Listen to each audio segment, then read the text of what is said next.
हर्षित landmark, सपनों का घर जैसा आप चाहते हैं हम बनाते हैं। 1, 2 एवं 3 BHK ready position flats. Call 9827321321। PM Modi के अमेरिका दौरे से दोनों देशों के बीच रक्षा और व्यापार समेत अन्य क्षेत्रों में भी प्रांगणता आने की संभावना है। पीएम मोदी के अमेरिका दौरे को लेकर विदेश सचिव हर्षवर्धन श्रृंखला ने प्रेस ब्रीफिंग ली। इस दौरान उन्होंने कहा कि पीएम मोदी और अमेरिकी राष्ट्रपति जो बाइडेन 24 सितंबर को भारत अमेरिका संबंधों की समीक्षा करेंगे। जम्मू के उधमपुर जिले में सुबह सेना का हेलीकॉप्टर क्रैश हुआ था, जिसमें पायलट और को पायलट की मौत हो गई है। हादसे के वक्त लोगों ने दोनों को मलबे से बाहर निकाला था, लेकिन अस्पताल ले जाते वक्त दोनों की मौत हो गई। पहाड़ी उधमपुर जिले के शिवगढ़ धार में खराब मौसम के कारण ये हादसा हुआ। अफगानिस्तान पर तालिबान के कब्जे के बाद पाकिस्तान अधिकृत कश्मीर में स्थित आतंकी कैंप पे हलचल बढ़ गई है। सुरक्षा एजेंसियों के मुताबिक इनके मास्टरमाइंड भारत में आतंकियों को घुसपैठ करने की साजिशों में लग गए हैं। जानकारी के मुताबिक पीओके में 3 नए टेरर कैंप को एक्टिव किया गया है, जिससे अब टेरर कैंप की संख्या 17 से बढ़कर 20 हो गई है। अखाड़ा परिषद के अध्यक्ष नरेंद्र गिरी को बगम्बरी मठ में ही 23 सितंबर को भू समाधि दी जाएगी। इस बात की जानकारी अखिल भारतीय अखाड़ा परिषद के महामंत्री हरिगिरी और निरंजन अखाड़ा के सचिव रविंद्र पुरी ने दी है। महंत नरेंद्र गिरी की संदिग्ध मौत के बाद उन्हें श्रद्धांजलि देने यूपी के सीएम योगी आदित्यनाथ प्रयागराज पहुंचे। योगी ने बागाम्बरी मठ पहुंचकर महंत को श्रद्धांजलि दी और घटना के बारे में साधु संतों से जानकारी दी। वहीं इस केस में लगातार नए खुलासे हो रहे हैं। महंत नरेंद्र गिरी को श्रद्धांजलि देने के बाद सीएम योगी ने मीडिया से बात करते हुए कहा, एक घटना का पर्दाफाश होगा और दोषी को आवश्यक सजा मिलेगी और पुलिस की एक टीम यहां के एडीजी जोन, आईजी रेंज और डीआईजी प्रयागराज, मंडलायुक्त प्रयागराज सभी अधिकारी एक साथ मिलकर इस काम को आगे बढ़ा रहे हैं। यूपी सरकार ने महंत नरेंद्र गिरी के मौत के मामले में एसआईटी का गठन किया है। महंत नरेंद्र गिरी केस की जांच के लिए डीआईजी प्रयागराज ने एसआईटी बनाई है। डिप्टी एसपी की अगुवाई में एसआईटी बनी है। बता दें कि सोमवार को नरेंद्र गिरी का शव वल्लापुर स्थित बंगवरी मठ पर मिला था और उनके आवास पर पंखे पे लटका मिला था। आम आदमी पार्टी के संयोजक और दिल्ली के सीएम अरविंद केजरीवाल ने गोवा में भी रोजगार गारंटी ऐलान किया है। उन्होंने कहा है कि रोजगार को लेकर 7 चुनावी ऐलान किए हैं। एएपी गोवा समेत 6 राज्यों में आगामी विधानसभा चुनाव लड़ने की तैयारी कर रही है। आम आदमी पार्टी यूपी और उत्तराखंड में भी मुफ्त बिजली देने का ऐलान कर चुकी है। पंजाब पुलिस ने फिल्लौर में डॉक्टर BR अम्बेडकर की प्रतिमा को नुकसान पहुंचाने की कोशिश करने के एक आरोपी को गिरफ्तार किया है। राज्य के नए मुख्यमंत्री चरणजीत सिंह चन्नी ने पुलिस को कानून व्यवस्था बिगाड़ने की कोशिश करने वालों के खिलाफ सख्त कार्रवाई करने का निर्देश दिया है। महाराष्ट्र के पूर्व गृह मंत्री अनिल देशमुख और उनके परिजनों से संबंधित संस्थानों पर हाल में छापेमारी के बाद आयकर विभाग ने 17 करोड़ रुपए की आय छिपाने का पता लगाया है। आपराधिक सूत्रों ने सोमवार को यह जानकारी दी। उन्होंने बताया कि आयकर विभाग ने एनसीपी के नेता से जुड़े नागपुर स्थित एक न्यास में वित्तीय गड़बड़ियों का भी पता लगाया, जो 3 शैक्षणिक संस्थान चलाता है। पूर्व केंद्रीय मंत्री और शिवसेना नेता अनंत गीते ने एनसीबी अध्यक्ष शरद पवार पर बड़ा हमला बोला है। उन्होंने कहा है कि अपनी पार्टी बनाने के लिए कांग्रेस की पीठ में छुरा घोंपने वाले नेशनलिस्ट कांग्रेस पार्टी प्रमुख शरद पवार शिव सैनिकों के लिए गुरु नहीं हो सकते। उन्होंने कहा कि शिवसेना, एनसीपी और कांग्रेस के गठबंधन वाली महाविकास अघाड़ी सरकार सिर्फ एक समझौता है। कम्युनिस्ट नेता जेएनयू छात्र संघ के पूर्व अध्यक्ष कन्हैया कुमार 2 अक्टूबर को कांग्रेस का दामन थामेंगे। जानकारी के मुताबिक गुजरात प्रदेश कांग्रेस के कार्यकारी अध्यक्ष हार्दिक पटेल काफी दिनों से कन्हैया कुमार और जिग्नेश मेवानी को कांग्रेस में शामिल करने की कोशिश में लगे हुए थे। पोर्नोग्राफी केस में 2 महीने से जेल में बंद राज कुंद्रा को आज रिहा किया गया। उन्हें सोमवार को मुंबई की सेक्शन कोर्ट में 50,000 के मुचलके के जमानत पर दी गई है और जमानत देने के दौरान अदालत में कहा गया था कि राज लोकल पुलिस स्टेशन की जानकारी के बिना शहर छोड़कर बाहर नहीं जा सकते। रीवा में कांग्रेस के राज्यसभा सांसद राजमणि पटेल का महंगाई को लेकर अजीबोगरीब बयान सामने आया। दरअसल कांग्रेस सांसद ने महंगाई डायन को बीजेपी की डार्लिंग बताया है। सांसद का कहना है कि पहले बीजेपी ने महंगाई को डायन कहते हुए विरोध प्रदर्शन किया था और अब अपनी डार्लिंग बना लिया है। नक्सली कमांडर मड़का मायता की डिप्टी कमांडर पत्नी फोजे के साथ एसपी के सामने सरेंडर किया। नक्सली मड़का मायता पर 8 लाख का इनाम था और दोनों इलाके की कई बड़ी घटनाओं में शामिल थे। नक्सली दंपति ने सुकमा के एसपी और एएसपी के सामने सरेंडर किया। एमपी में कोरोना योद्धा योजना के तहत दिव्यांगों के परिवार को क्षतिपूर्ति राशि देने में भेदभाव को जबलपुर हाईकोर्ट ने गंभीरता से लिया है। दिवंगत डॉक्टर की पत्नी की याचिका पर सुनवाई करते हुए डॉक्टर ने राज्य सरकार, सतना सीएचएमओ और प्रिंस सीमेंट प्लांट के जनरल मैनेजर को नोटिस जारी कर जवाब मांगा है। बलरामपुर में पालिका अध्यक्ष, उपाध्यक्ष और 10 पार्षदों ने सीएमओ सुमित गुप्ता पर मनमानी का आरोप लगाते हुए विरोध प्रदर्शन किया। इसके बाद निगम कार्यालय में ताला जड़ दिया। अध्यक्ष, उपाध्यक्ष और पार्षदों का आरोप है कि पदभार ग्रहण के 50 दिनों के बाद भी अब तक एक भी मीटिंग नहीं हुई। ग्वालियर में बाढ़ से पीड़ित 65 परिवार के लोग कलेक्ट्रेट पहुंचे, जहां उन्होंने आर्थिक मदद नहीं मिलने का आरोप लगाया। पवाया गांव में ग्रामीणों का कहना है कि बाढ़ से मकान, फसल और पुरानी गृहस्थी उजड़ गई है, लेकिन मदद के नाम पर सिर्फ 10 किलो आटा मिला है। वहीं ग्रामीणों ने सरपंच सचिव पर भेदभाव का आरोप लगाया है। कवर्धा के खामी ग्राम पंचायत के सचिव भरत सिंह दुर्वे पर उप सरपंच समेत पंचों ने मनमानी का आरोप लगाया है। साथ ही जिला पंचायत सीएमओ ने शिकायत करते हुए सचिव को हटाने की मांग की है। जनप्रतिनिधियों के मुताबिक सचिव झूठे बिल बनाकर पैसे पंचायत पे पेश निकाल लेते थे और उन्हें इसकी जानकारी भी नहीं देते थे।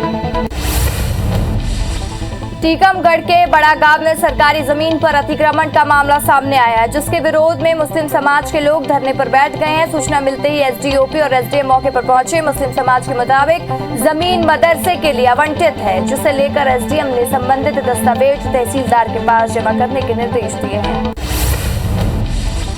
जबलपुर में जन समस्याओं को लेकर कांग्रेस के बाद शिवसेना ने भी नगर निगम में दावा बोला।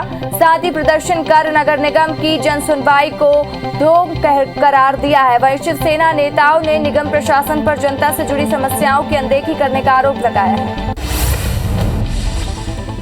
भाटापारा के गुर्रा के 6वीं से लेकर 12वीं तक के छात्रों ने स्कूल के जन भागीदारी समिति के साथ स्कूल के सामने मोर्चा खोल दिया और धरने पर बैठ गए। इस दौरान उन्होंने शिक्षकों की कमी को दूर करने की मांग की। बता दें कि कुछ दिन पहले भी छात्रों ने इसी मुद्दे को लेकर प्रदर्शन किया था।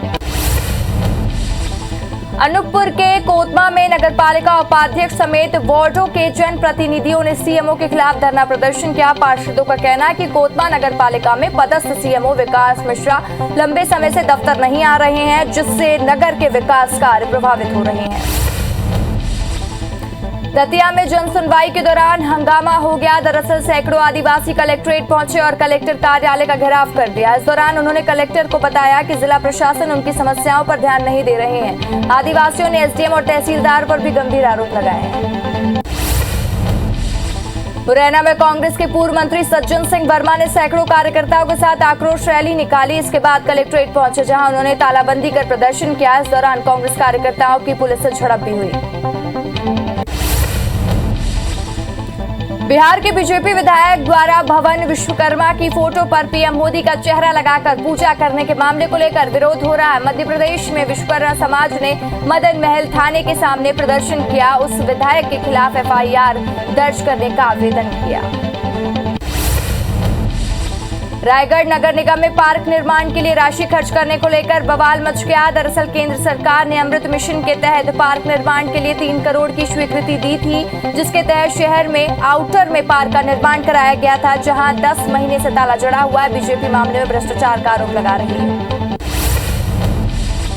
दमोह में सागर लोकायुक्त की टीम ने तेंदुखेड़ा नगर पालिका के सीएमओ और क्लर्क को 1 लाख रिश्वत लेते गिरफ्तार किया है। दोनों ने सड़क और नाली निर्माण कार्य को लेकर ठेकेदार से 1 लाख रिश्वत की मांग की थी, जिसकी शिकायत ठेकेदार ने सागर लोकायुक्त एसपी से की थी।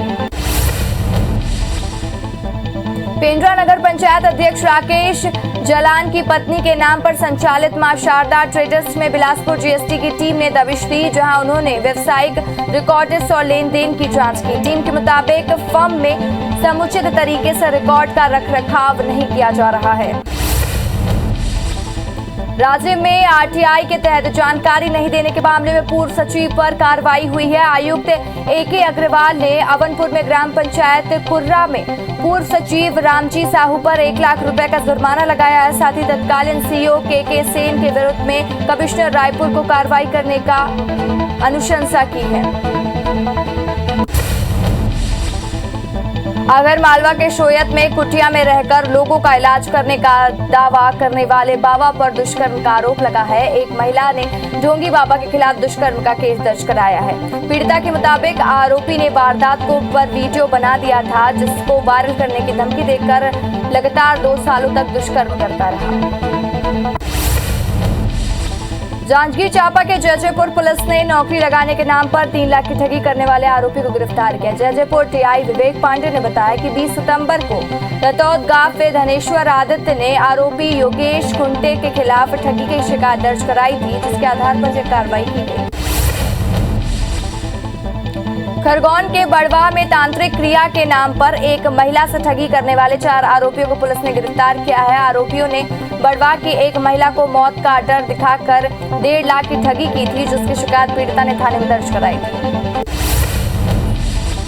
शिवपुरी में भ्रूण हत्या सौदे का वीडियो वायरल होने के मामले में कोतवाली पुलिस ने अस्पताल के एक नर्स को गिरफ्तार किया है। मामले में पुलिस ने वीडियो में बात करने वाली नर्स पूनम खान और उसके पति रईस खान के खिलाफ पहले ही मामला दर्ज कर लिया था। फिलहाल आरोपी का पति फरार चल रहा है। खरोरा पुलिस ने अवैध देशी शराब के साथ 2 आरोपियों को गिरफ्तार किया। साथ ही उनके पास से 90 पाव देसी शराब जब्त की है और त्रिलोकन देवांगन और जयदीप बांधे अवैध देसी शराब को बेचने के लिए ले जा रहे थे, जिन्हें टीआई रमेश मरकाम की टीम ने धर दबोचा। खंडवा के अनंत चतुर्वेदी के दिन गणेश प्रतिमाओं को फेंककर विसर्जित करते हुए एक निगम कर्मचारी का वीडियो सामने आया है। वीडियो शहर के पदम कुंड का है, जहां नगर निगम का कर्मचारी गणेश प्रतिमा को पानी में फेंकता हुआ नजर आ रहा। हालांकि IBC 24 वायरल वीडियो की पुष्टि नहीं करता। धमतरी पुलिस ने गुम हुए 104 मोबाइल को साइबर सेल के माध्यम से खोज लिया है। सभी मोबाइल को एसपी के सामने उनके मालिकों को सुपुर्द कर दिया गया है। वहीं मोबाइल को पाकर मोबाइल मालिकों ने संतुष्टि जताई। उनका कहना है कि उन्होंने गुम हुए उनके मोबाइल मिलने के बाद उम्मीद इसकी छोड़ दी थी, लेकिन पुलिस के प्रयास से उनका खोया हुआ मोबाइल वापस मिल गया। भोपाल में रफ्तार का कहर देखने को मिला, जहां कार को ओवरटेक कर रहा एक बाइक सवार सामने से आ रहे ट्रक में घुस गया। हादसे में युवक की मौके पर ही मौत हो गई। वही घटना की सूचना मिलते ही मौके पर पहुंची पुलिस ने मार्ग कायम करते हुए जांच शुरू कर दी है। मृतक की पहचान तिलाज मालपुरा के रहने वाले दीपेश साहू के रूप में हुई है। कटनी में फिर मोबाइल फटने की घटना सामने आई है, जिसमें 16 साल का लड़का गंभीर रूप से घायल हो गया। दरअसल किरबा गांव में रहने वाला नंद कुमार चौधरी मोबाइल चला रहा था, तभी उसके मोबाइल की बैटरी फट गई, जिससे नंद कुमार गंभीर रूप से घायल हो गया, जिसे जिला अस्पताल में सर्जिकल वार्ड में भर्ती कराया गया है। छिंदवाड़ा में सड़क हादसे में जान गंवाने वाले सब इंस्पेक्टर विनोद शंकर यादव को उनके पुलिस साथियों ने नम आंखों से विदाई दी। एसआई को पुलिस प्रोटोकॉल के साथ गार्ड ऑफ ऑनर दिया गया, जिनके अंतिम संस्कार में होशंगाबाद आईजी, बैतूल एसपी और छिंदवाड़ा एसपी शामिल रहे। लोरमी के घोराबाट गांव पर एक महिला नदी में तेज बहाव में 10 किलोमीटर दूर बह जाने के बाद भी जीवित मिली। दरअसल चंदली गांव में कुछ लोगों ने एक महिला को नदी में बहते देखा। पुलिस को इसकी सूचना दी। कुछ दूर ही महिला का पता चलते ही बाहर निकालने पर पाया गया कि महिला की सांस चल रही है, जिसके बाद महिला को अस्पताल में भर्ती कराया गया। पितर पक्ष की शुरुआत के साथ ही पितरों को जल तर्पण का सिलसिला शुरू हो गया है। नगर पर रपटा घाट में नागरिकों ने पितरों का सामूहिक जल तर्पण किया। मान्यता है कि व्यक्ति को जो पुण्य गंगा स्नान से मिलता है, वह नर्मदा नदी में दर्शन मात्र से भी मिल जाता है। अलीराजपुर में बारिश की वजह से नदी नाले उफान पर हैं। ऐसे में ग्रामीण क्षेत्रों में लोग जान जोखिम में डालकर सड़क पार करते हुए नजर आ रहे हैं। ताजा मामला सोंडवा विकास खंड के छतला फुलमार्ग मार्ग का है, जहां ग्रामीण में खेतों में सिंचाई के लिए इस्तेमाल होने वाले पाइप के सहारे उफनती पुलिया पर पार करते हुए नजर आ रहे हैं। बस्तर में बारिश के साथ बढ़ते निमोनिया के मामलों ने चिंता बढ़ा दी है। जगदलपुर मेडिकल कॉलेज में एक 7 साल तक के बच्चे में निमोनिया के दर्जनों मामले सामने आए हैं। अधिकांश मामले दक्षिण बस्तर के हैं। विशेषज्ञों ने स्वास्थ्य जागरूकता के अभाव से इसका कारण बताया। विशेषज्ञों का कहना है कि सरकार को इस पर ध्यान देने की आवश्यकता है, जिससे बच्चों को गंभीर बीमारी से बचाया जा सके। पन्ना में बाघ पुनर्स्थापना योजना लागू होने के बाद बाघों का कुनबा लगातार बढ़ता जा रहा है। यही कारण है कि अकोला बफर नाइट सफारी में पर्यटकों को एक नहीं बल्कि 3 बाघ एक साथ रोड क्रॉस करते नजर आए। लोगों ने इसे अपने मोबाइल पर कैद कर लिया, जो अब सोशल मीडिया पर वायरल है। पन्ना में हीरो की नीलामी शुरू हो गई है, जो कि 3 दिन तक चलेगी। नीलामी के लिए 155 नग हीरे रखे गए हैं, जिसमें सबसे बड़ा आकर्षण केंद्र 8.22 कैरेट का हीरा है, जो कुछ दिन पहले एक मजदूर को मिला था। इन हीरो को तराशने के लिए देश के कोने कोने से व्यापारी पन्ना पहुंचे हैं। जांजगीर के हाई स्कूल मैदान में आज से 3 दिवसीय राज्य स्तरीय शालेय क्रीड़ा प्रतियोगिता की शुरुआत हुई है। स्पर्धा में प्रदेश में 5 जोन के बालक बालिका वर्ग के खिलाड़ी सैकड़ों की संख्या में शामिल हुए। स्पर्धा में हैंडबॉल, ड्रॉप थ्रो बॉल और डॉज बॉल और फुटबॉल, टेनिस को शामिल किया गया है। 6 दिवसीय भारतीय छात्र संसद का आयोजन होने जा रहा है। 23 से 28 सितंबर तक ऑनलाइन चलने वाले छात्र संसद कार्यक्रम में बड़ी संख्या में एमपी के युवा भी शामिल होंगे, जिनका रजिस्ट्रेशन किया गया है। भारतीय छात्र संसद की प्रदेश समन्वयक ने बताया कि ये आयोजन 28 सितंबर तक चलेगा।